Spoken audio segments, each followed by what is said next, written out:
I have a date tonight, Maren said, smirking at her phone. Her thumbs kept moving, fast and sure, like they were trying to outrun the truth. She wasn't even dressed yet. That's what made it worse. She said it early, casual, like she was giving me a heads up that the trash would be late. I stood in the kitchen with a grocery bag cutting into my palm. The handle bit deeper the longer I stayed there.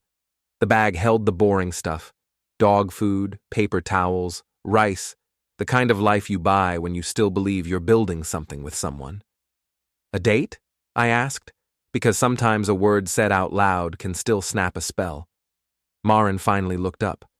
Not at me, through me, like I was a door she had to push open to get outside. Networking, she said. Stop acting like you're my husband, Caleb. That line had become her favorite tool. Tap, tap, tap, until the shape of you fits what she wants. She used to say my husband like it was a point of pride. Somewhere along the way, she'd turned it into an insult, like I was embarrassing her just by existing. Before we dive deeper into this story, I have one small request. Please subscribe, drop a like, comment, and hit that hype button to boost this channel so more people can discover these incredible Reddit stories. I wanted to say, I am your husband. My name is on the mortgage. My shirts are in the closet. My toothbrush is on the left. Bear sleeps on my side of the bed because he knows I'm the one who remembers his heart pills. But I didn't. I'd learned something in the last year. When someone is rewriting the story, the first thing they do is make you sound crazy for remembering the original. Maren drifted past me toward the hallway mirror. She checked her reflection the way you check a receipt, looking for mistakes. She wasn't trying to be pretty for me. She was calibrating, that little tilt of chin, that practiced half smile, like she was trying on someone else's life and making sure it fit. You're staring, she said. I'm thinking, I said. About what? She asked, already bored. About how you can be in the same house with a person and feel like you're watching them from outside. About how marriage is supposed to be a lock, but lately, it had been more like a revolving door. Maren's phone buzzed and she smiled without meaning to. A private smile, fast, guilty. Then she caught herself and smoothed her face back into the version she showed me. Don't wait up, she said, and this time she did it on purpose. She wanted the sting. She slipped her phone into her purse like it was a secret and kissed the air near my cheek. Not skin, air. Like she didn't want contact, not even by accident. I'll be late, she added, and it sounded like permission. The front door closed, the lock clicked, and the house was suddenly honest. Bear padded in, nails ticking softly on the floor. Old dog, gray muzzle still trying. He leaned his head against my knee and sighed like he'd been holding his breath. Yeah, I told him, scratching behind his ear. I heard it too. I could have shouted. I could have chased her down the driveway. I could have done any of the things men do when their pride takes over their brain. But pride doesn't pay bills. Pride doesn't win in court. Pride doesn't keep you out of trouble you can't undo. I put the groceries away slowly, like I was following instructions. Cans lined up, bags tucked away, my hands moving while my mind ran elsewhere. Then I went to the hallway closet, opened the little metal lockbox we kept for emergencies, and pulled out the folder I'd started 2 days earlier. Inside were printouts, notes, and a business card. Jody Kerr, private investigator. I'd met her in the lobby of the condo complex where I worked, Lakeview Lofts. 6 stories of glass and selfishness, built on a lake the developers pretended was natural. My job title was Facilities and Operations Manager, which meant I handled everything nobody wanted to think about. Boilers, sprinklers, vendor contracts, security cameras, the parts of life that only matter when they fail. Jody had been there to interview a tenant about a stolen bike. She was short, sharp-eyed, and didn't waste words. What do you need? She'd asked me, like the world was a list and she was already checking boxes. I'd told her I wasn't sure. She'd slid the card across the counter anyway. You will be. My phone buzzed again. Maren. Running late. Don't wait up. Like I was going to sit at the table with 2 plates and a hopeful face, like I hadn't already learned not to. I typed back 1 word. Okay. The word looked harmless on the screen. A shrug, a surrender, a man giving up. But okay can also be a door closing. It can be the moment you stop negotiating. It can be the start of something cold. I clipped Bear's leash and drove to Lakeview. Not because I expected to see Maren there, but because my head needed a place where rules mattered and timestamps didn't lie. Luis, the night guard, nodded at me from the security desk. A ball game played low on his monitor. Everything good? He asked. Yeah, I said. Just checking a few things. I didn't lie often. When you lie for work, it rots you from the inside. But I'd learned that truth doesn't always need the whole story. I sat at my desk and pulled up the access logs, not Maren's personal logs. I didn't have those, and I didn't need them. I looked at guest fob activity for Unit 4B. Unit 4B belonged to Maren's best friend, Lena. Lena had a private patio and a hot tub the association allowed because Lena knew how to ask for things like she was owed them. Lately, Maren had been spending a lot of girls' nights there. Guest fob used at 7:14 p.m. Guest fob used again at 7:18 p.m. 2 entries, 4 minutes apart. 2 arrivals, on purpose. I pulled up the garage camera feed. The screen filled with the usual. Cars slipping in, doors opening, people moving like shadows. Then, there it was. A black SUV rolled in at 7:12. It parked in a visitor spot near the stairwell. A man got out. Tall, broad shoulders, jacket expensive without trying. He moved like he belonged wherever he stood. He walked to the elevator, glanced at his phone, and smiled. At 7:16, Maren's white sedan pulled in. She didn't go to the elevator. She went straight to the stairwell. She met him there. No friendly hug. No awkward distance. She stepped into him like she'd practiced it. His hands went to her waist. Hers looped around his neck. He kissed her like the building had been built for that moment. The timestamp glowed in the corner. 7:17 p.m. Luis laughed at something on TV, the sound small and normal. Somewhere outside, lake wind rattled the metal railing.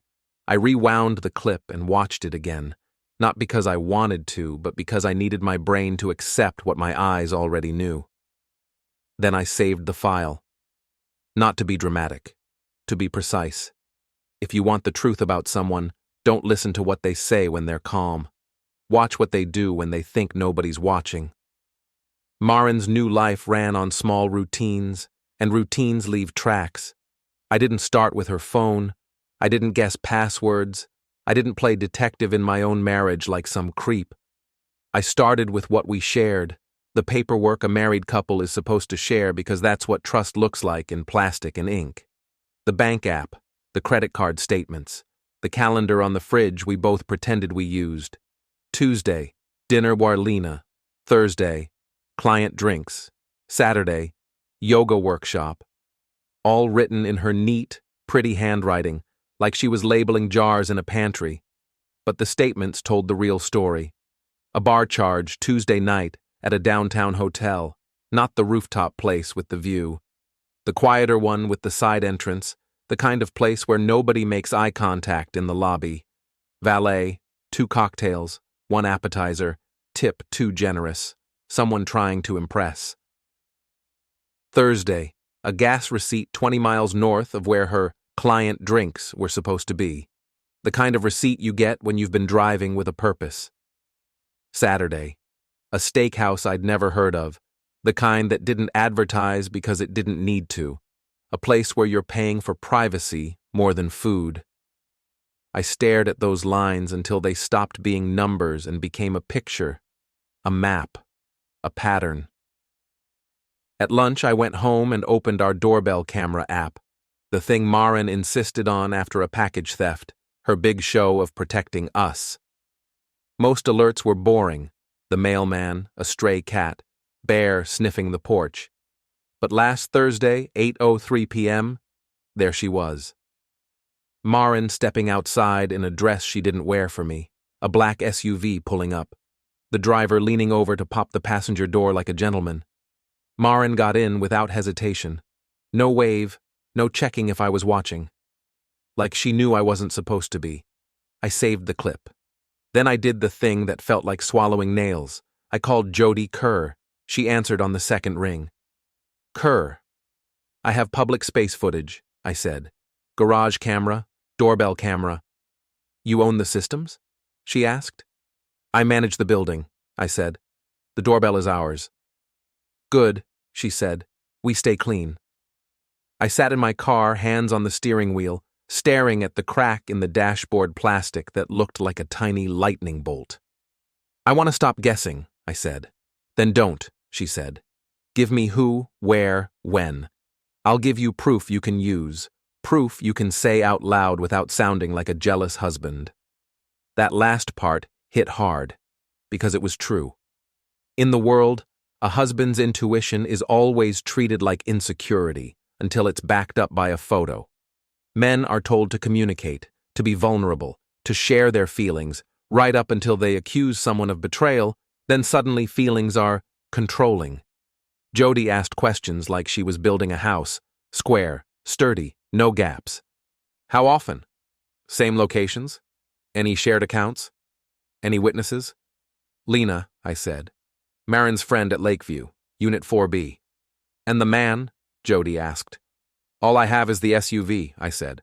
Black, late model. I'll find him, she said. But you stay quiet. Don't tip your hand. Quiet, I repeated, like it was a dare. Quiet, Jody said. Quiet is power. That night, Maren came home at 10:41 p.m., smelling like restaurant heat and someone else's cologne. She slipped her heels off and moved through the house like it was a hallway in a hotel, like she wasn't leaving footprints. Long night, she said. Yeah, I said. She waited for a fight. When it didn't come, she looked almost disappointed, like she'd shown up for a show and I wasn't playing my part. In bed, she faced the wall, phone under her pillow. She used to keep it on the nightstand. That's how I knew things had changed. A person doesn't hide what they don't feel guilty about. I lay there listening to her breathe and thought about the access log at Lakeview. 2 fob entries, 4 minutes apart. The rhythm of a secret. This wasn't a mistake. This was a schedule. Friday afternoon, Maren came home early, energized in that artificial way people get when they think they're about to collect what they're owed. She moved through the house like a guest, touching things without seeing them. She opened the closet and pulled out a dress. She hummed while she did her makeup. The sound made me want to laugh and break something at the same time. I'm meeting someone tonight, she said, fixing her hair in the hallway mirror. Another client? I asked, because I wanted to hear her lie one more time. I wanted to see how smooth it came out. She smiled like she enjoyed how little I understood. A date, she said. A real one. Don't start. I'm not doing this tonight. She held her phone up, screen lit. I caught the name before she turned it away. Derek. Not co-worker. Not client. A person. It's not like you even notice me anymore, she added, voice sweet enough to rot teeth. There it was, the thief calling you careless. I looked at her. Really looked. Her eyes were bright, excited, her cheeks flushed. She was alive in a way she hadn't been with me in months. Maybe that was the cruelest part.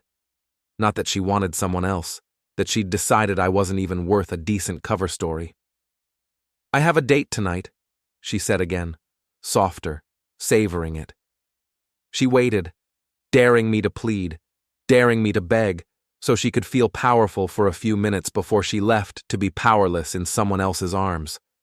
I didn't give her that. I said, okay. 1 syllable. No crack in it. No anger.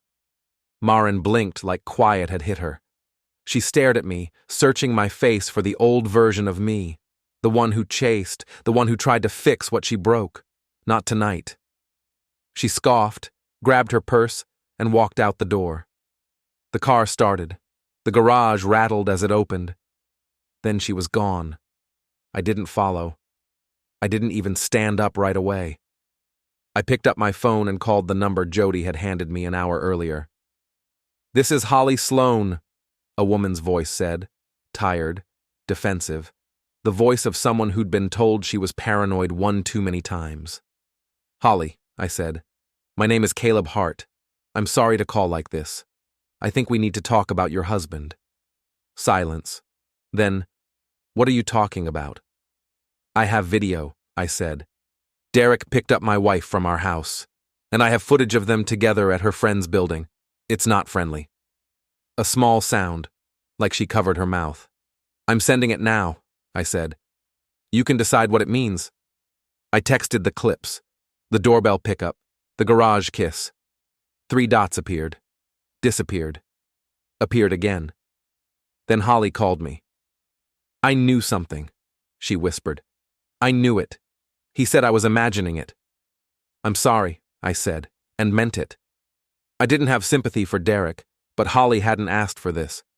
Nobody signs up to become a side character in their own marriage. Holly's voice hardened fast, like grief turning into steel. "Where is she?" "On her way to him," I said. "Good," Holly said.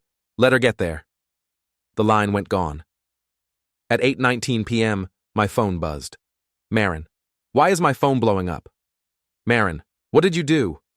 "Maren, Derek won't answer. His name disappeared from my texts. What is happening?" I stared at those messages and felt something strange. Not triumph, not joy, relief. Because consequence was finally happening on the outside, where everyone could see it, not just in my head where it made me feel crazy. I didn't reply. Instead, I opened my laptop and did what a calm villain does. I changed the rules quietly. I redirected my paycheck direct deposit to an account Maren couldn't touch. I checked what was joint and what was mine. I didn't empty anything. I didn't steal. I just stopped feeding the machine that had been chewing me up. I changed passwords on the services in my name. Streaming, cloud storage. The phone plan I'd paid since before we were married. She could have them back later, through attorneys, through paperwork, through the slow, boring path that makes people pay attention. Then I called Robert Ames, my attorney. Family law. 30 years in the trenches. He sounded like a man who'd seen every version of panic and learned to stay bored. "We ready?" he asked. "Yes," I said. "File Monday," he said. "And Caleb, don't do anything stupid this weekend." "I won't," I said. "Do not lock her out," he added, like he'd read my mind. "Do not touch her property. Do not threaten anyone. Document, document, document." "I understand," I said. "Good," he said, "because right now she thinks this is a fight. You're about to show her it's a process." I hung up and sat in the quiet living room. Bear snored on his bed, paws twitching in a dream. I looked at the shelf over the fireplace where our wedding photo had sat for years. Maren had moved it to make room for a candle last month, just nudged it aside. A small thing. The kind of small thing that tells you the story before you want to hear it. I stood and took the photo down. Not angry, just careful. I slid it into the folder with the evidence. Then I packed a duffel. Clothes, Bear's pills, the dog's papers, my spare keys, the things you take when you don't plan to come back like nothing happened. I wasn't going to do anything stupid. I was going to do everything deliberate. Maren came home after midnight. I heard her car in the driveway. The door slammed. Her heels clicked across the porch like an accusation. She burst into the kitchen and froze. Not because I wasn't there. Because the house looked different. It wasn't empty yet, but it had been edited. The state fair photo, gone. The framed wedding invitation, gone. The jar of spare keys by the door, gone. My laptop, gone. My duffel, gone. My coffee grinder, gone. That one was petty, I'll admit. But it was mine, and I'd bought it before Maren started calling me a burden. Bear's bowl stayed, his bed, the life that depended on us. "Caleb?" she called. I stepped into the doorway from the hallway, calm, fully dressed, shoes on. Her gaze snapped to me, relief and rage tangled together like barbed wire. "Where were you?" she demanded. "Why is Derek? What did you say to him?" "I didn't say anything to him," I said. Maren laughed, breathless. "My phone is exploding and you're acting like you didn't do this." I walked to the table and slid an envelope toward her. "What is this?" she asked, voice thin. "A list," I said. "A list of what?" "Everything I pay for," I said, "and everything that's in my name." Maren didn't touch the envelope. She stared at it like it might burn her. "You can't just," she started. "I can," I said, "because I did." Her mouth opened, closed, opened again. Her brain kept tripping over the new version of reality. "You're being petty," she said, finally finding a weapon. "Petty is hiding your phone charger," I said. "This is me stopping." Maren's face flushed. "We're married," she snapped. "You don't get to just stop." I tilted my head. "Funny," I said. "You seem to think you did." She took a step toward me, anger sharpening. "You called his wife." It wasn't a question. It was an accusation dressed as certainty. "I did," I said. Maren's hand tightened around her phone.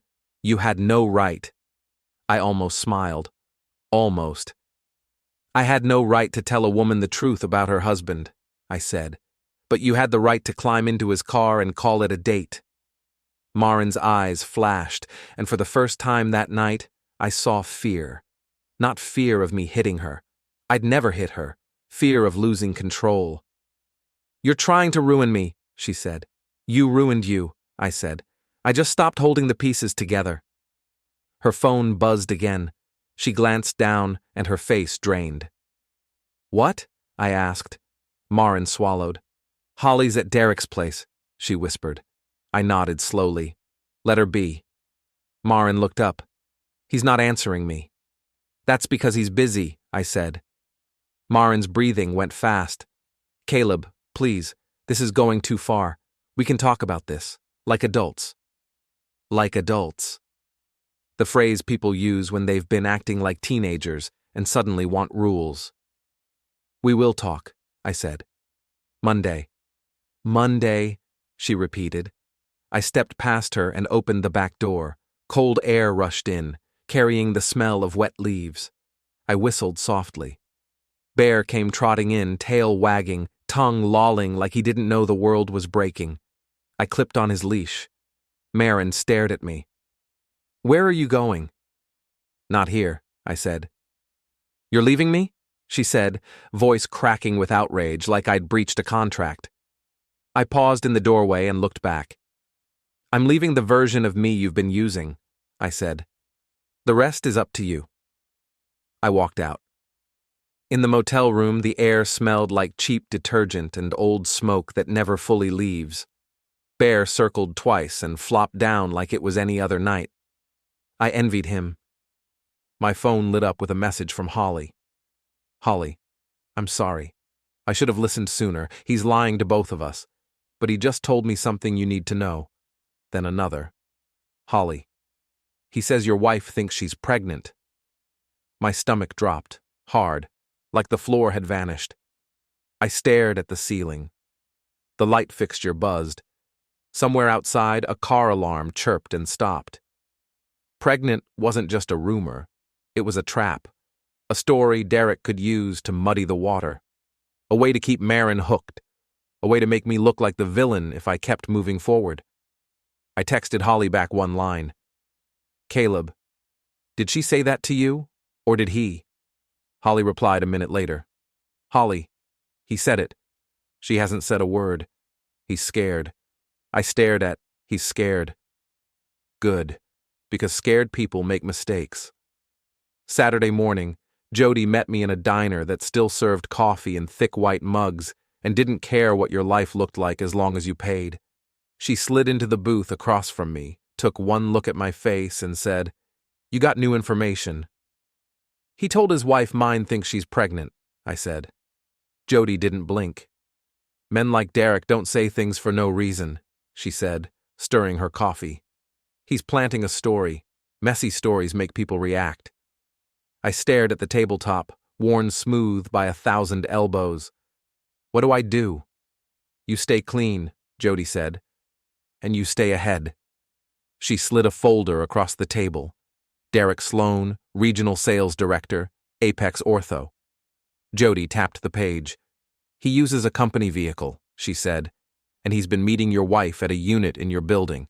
If Apex is bidding on anything tied to the association, that's a conflict he can't survive. They're bidding, I said. Rehab clinic equipment for the clinic space. Jody nodded once.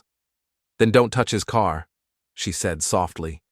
Just turn on the lights. I hated how calm she was. It made the whole thing feel like an operation instead of a tragedy. What about Maren? I asked. Jody's eyes stayed on mine. Your marriage is already over, she said. Now you're negotiating how expensive it gets. Don't confuse grief with strategy. Outside the diner window, a couple walked by holding hands. They looked young. They looked stupid in the way you have to be to believe love protects you from paperwork. I finished my coffee and stood. Where do I find him? I asked. Jody's mouth barely curved. Gym, she said. Every Saturday at 10. Same treadmill, same mirror. Of course he was predictable. Men like Derek think routine is for other people. They think the world will bend around their schedule. At 9:58, I walked into Iron Harbor Fitness, wearing the same black jacket I wore to work. Not intimidating, just plain. The kind of man you don't notice until he's already in your space. Derek was on a treadmill near the back, earbuds in, running like he was chasing something he could outrun. I waited until he stepped off, towel around his neck, sweat darkening his shirt. He glanced at his phone and frowned. Probably Holly. Probably consequences. When he turned, I was there. He froze. Not a big reaction. Just a tiny pause, like a computer buffering when it doesn't recognize a file. Can I help you? He asked, voice clipped, like he was used to people wanting things from him. My name is Caleb, I said. You've been in my building. Derek's jaw tightened. I don't know what you're talking about. You do, I said, and you know I can prove it. Derek's eyes flicked over me, quick, assessing. He was trying to decide what kind of threat I was. Men like Derek categorize people fast because it's how they survive being dishonest. Look, he said, whatever your wife told you, she told me nothing, I said. That's kind of the point. His nostrils flared. You're making a scene. I glanced around. Nobody cared. Everyone was busy staring at themselves in mirrors. I talked to Holly, I said. Derek's face tightened. You called my wife? I gave her the truth, I said. Same thing you've been stealing. His voice dropped. This is between you and her. No, I said quietly. This is between you and me. He laughed once, but it wasn't real. You don't want to do this. I pulled my phone out and opened the clip of him kissing Maren in the stairwell. I held it up. Color drained from his face, just a shade, but enough. I have more, I said. And Monday the Lakeview board meets about the Apex contract. Guess who runs facilities and sits in on vendor compliance? Derek stared at my phone like it was a weapon. You're threatening me, he said. I'm informing you, I said. You're not the main character in this story. You're a liability. Derek's jaw worked. He leaned in, trying to make his body do the threatening his words couldn't. You don't know who you're messing with, he hissed. I kept my voice calm. You're a guy with a company car and a wife at home, I said. You're not a movie, you're paperwork. That landed. I watched it land. Fear is always subtle at first. It shows up as blinking too much, as swallowing when you don't need to, as the eyes darting toward exits. Derek tried to recover. Maren told me you were harmless, he said, and it came out like an insult. I smiled slightly. She was right, I said, until she wasn't. I turned and walked away. In the parking lot, I felt him behind me before I heard him, the way you feel a storm on the back of your neck. "Caleb," he called. I didn't turn. He grabbed my sleeve. Not hard enough to be assault, but hard enough to be a message. I stopped and looked at his hand on my arm. Then I looked at his face. "Take your hand off me," I said. Derek's eyes were bright with anger and panic. "You think you can ruin my life and just walk away?" I leaned in just enough that he could smell the coffee on my breath. "You ruined your life," I said. "I'm just the witness." For a moment I thought he might do something stupid right there. Then he glanced around and saw other people, security cameras, a woman loading a yoga mat into her trunk. Derek Sloan never made scenes. He made messes and let other people clean them up. He let go. As I got into my car, my phone buzzed with an unknown number. "Unknown, back off." I stared at the text, then deleted it. Threats are only useful if you keep them. Back at Lakeview, I opened the vendor compliance binder and found the line Derek had ignored. No romantic relationships with association residents involved in procurement decisions. I made copies. I printed access logs. I pulled the camera timestamps. I did it like work, because for me it was, and because work always has receipts. Sunday night, Maren found the motel.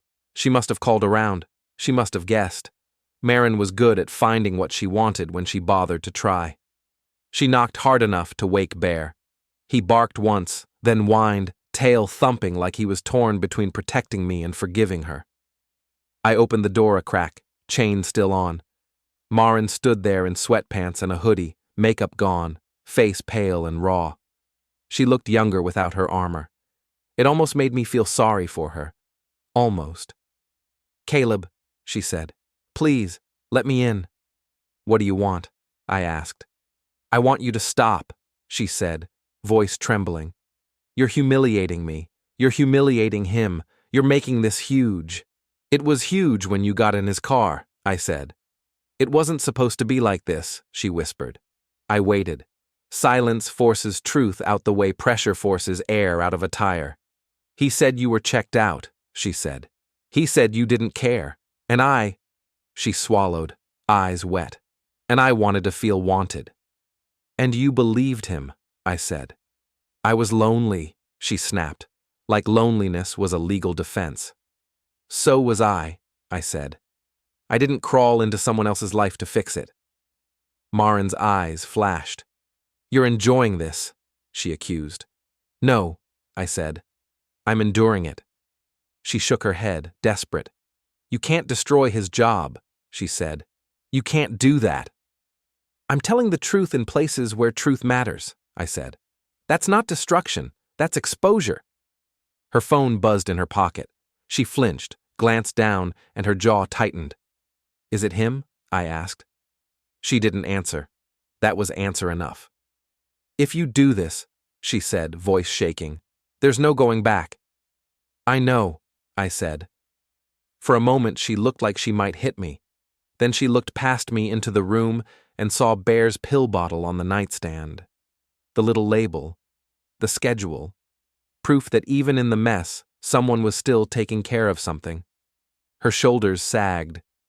"Where's Bear going to live?" she asked, voice small. "With me?" I said. "You can't take him." "He's mine," I said. "And I'm the one who remembers his meds." That hurt her more than any insult. I watched her swallow it. "I didn't mean to hurt you," she said. "You didn't mean not to," I said. Maren's face crumpled. Then it hardened again, like she couldn't afford softness. "If you go through with this," she said, "I'll tell everyone you're controlling, that you're doing this out of spite." I nodded. "Tell them," I said. "I have time stamps." That stopped her. Time stamps don't care about feelings. She stared at me for another beat, then turned and walked away down the motel walkway, shoulders hunched, like she'd finally felt the weight of what she'd been carrying so lightly. Monday morning, Lakeview's board meeting started at 9. The conference room smelled like burnt coffee and expensive cologne. Mr. Hollis chaired, retired accountant, voice like a gavel. A young lawyer sat in, hired to keep everyone from saying things that could get them sued. Lena sat in the corner, sipping water like she was above the whole thing. She wore a beige sweater and the calm face of a woman who had always believed consequences were for other people. Maren wasn't there. She didn't live at Lakeview. She didn't have a seat in the room. But I knew she was outside, in the hallway, waiting. I could feel it the way you feel rain in your bones. Mr. Hollis adjusted his glasses. "Next item," he said. "Vendor selection for the rehab clinic equipment. Apex Ortho is the leading candidate." I opened my binder. "Before you vote," I said, "we need to address a compliance issue." Lena's eyes cut to me, sharp. The lawyer leaned forward. "What kind of issue?" "A conflict of interest," I said, "and a violation of vendor conduct policy." "Do you have documentation?" the lawyer asked. "Yes," I said. I set my phone on the table. My hand didn't shake. I pressed play. Derek and Maren in the stairwell, kissing, timestamp glowing like a curse. In that quiet room, everyone watched my marriage end in high definition. Mr. Hollis's face turned red. The lawyer's eyes narrowed. Lena's mouth fell open and then snapped shut, like she'd bitten something. "Who is that woman?" the lawyer asked. "My wife," I said. Mr. Hollis cleared his throat, voice strained. "Caleb, is this personal?" "It's personal," I said. "And it's policy." Lena shot up from her chair. "This is insane," she snapped. "You can't drag my unit into your marriage problems." I looked at her. "Your guest fob logged 2 entries 4 minutes apart," I said calmly.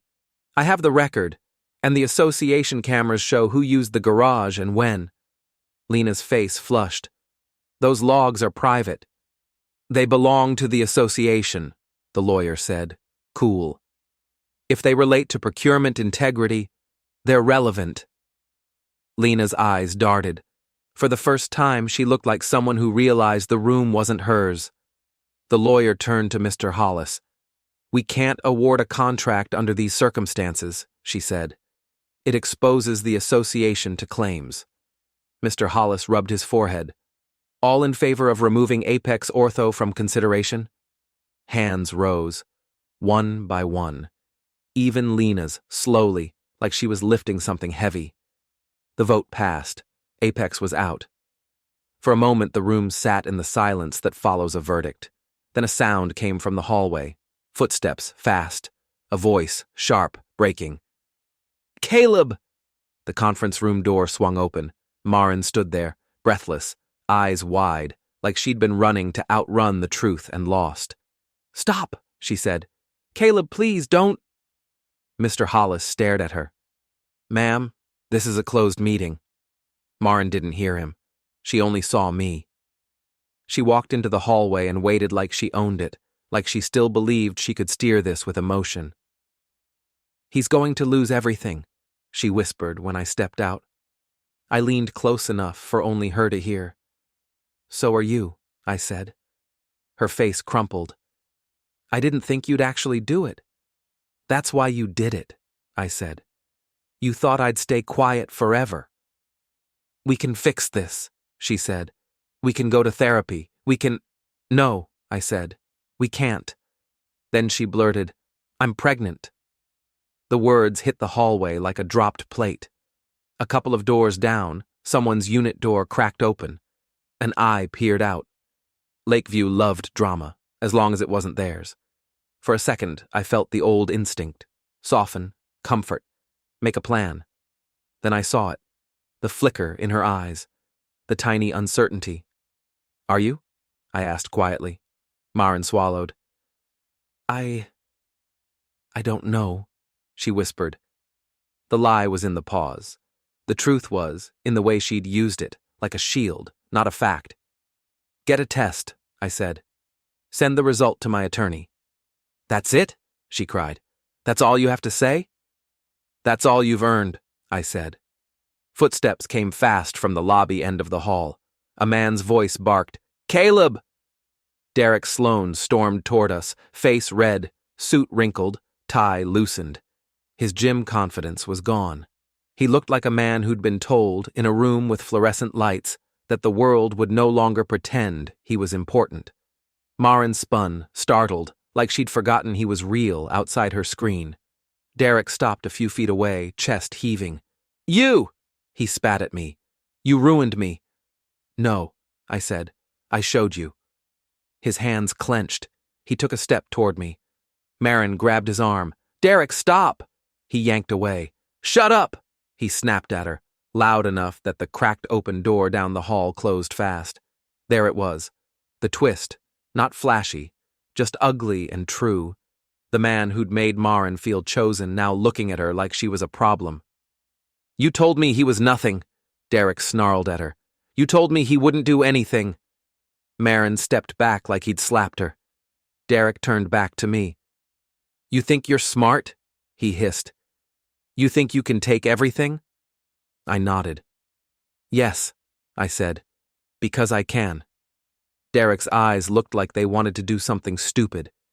He reached for my jacket, and this time, cameras were watching. Derek grabbed my lapel and shoved me hard enough that my shoulder hit the wall. The sound was loud in the hallway, the kind of sound that makes people pretend they didn't hear it while their hands hover over their phones.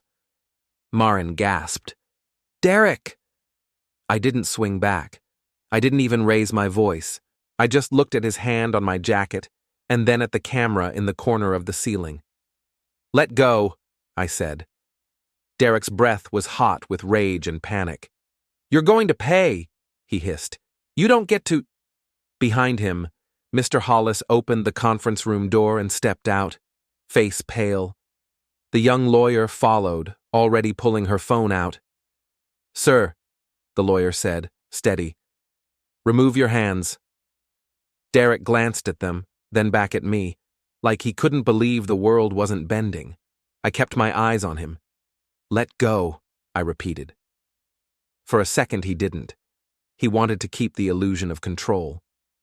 Then the lawyer's phone was up, recording, and the security guard at the end of the hall started moving. Derek's hand dropped. He stepped back, chest heaving, trying to rebuild his story in real time. "He threatened me," he snapped, pointing at me. "He's blackmailing me." The lawyer's eyes stayed flat. "We've heard enough," she said. "You need to leave the premises." Derek laughed, sharp and ugly. "This is because of her," he said, jabbing a finger toward Maren. "She told me this building was a joke. She told me you'd fold." Maren's face twisted. "Derek!" "Don't," he said, cutting her off. "Don't you start crying now. You wanted this." The words punched her harder than his hand ever could. She blinked fast, like she was trying to keep herself together in public. I reached into my jacket and pulled out an envelope. Not a threat. Divorce papers, signed, stamped, filed. I held it out to Maren. Her hand shook as she took it. Paper is light, but it can feel like a cinder block when it lands. "What is that?" she whispered. "Our marriage," I said. "In its final form." Derek stared at the envelope, breathing hard, like he'd just realized he wasn't competing for a woman anymore. He'd been competing against paperwork he couldn't charm. "And if you come near my home again," I told him, "the next room you'll be in won't have a hot tub. It'll have cameras and a judge." He opened his mouth, but no words came, because he'd finally run out of stories. The security guard arrived, Luis, moving faster than I'd ever seen him move for a basketball game. He put himself between Derek and me with the bored confidence of a man who's handled drunk rich people for years. "Sir," Luis said, "you need to go." Derek looked at Maren like he expected her to save him, like she owed him. Maren didn't move. She just stared at the divorce papers, breathing shallow, finally understanding that the thing she'd been playing with wasn't a fling, it was a demolition. Derek's face twisted with contempt. "Pathetic," he muttered, and I couldn't even tell which one of us he meant.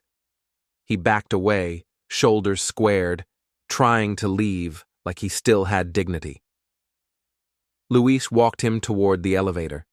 Mr. Hollis cleared his throat, voice shaking. "Caleb," he said, "we'll need your documentation for the record." "You'll have it," I said. The lawyer looked at me. "And if you want to file an incident report about the shove, I suggest you do it now," she said quietly. "This building keeps receipts." I nodded once. "I know," I said. I turned to Maren. She held the papers like they were burning her skin.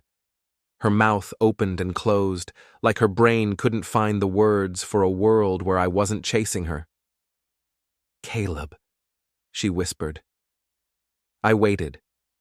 Not because I cared what she had to say, because I wanted her to feel what it was like to stand there with nothing that worked.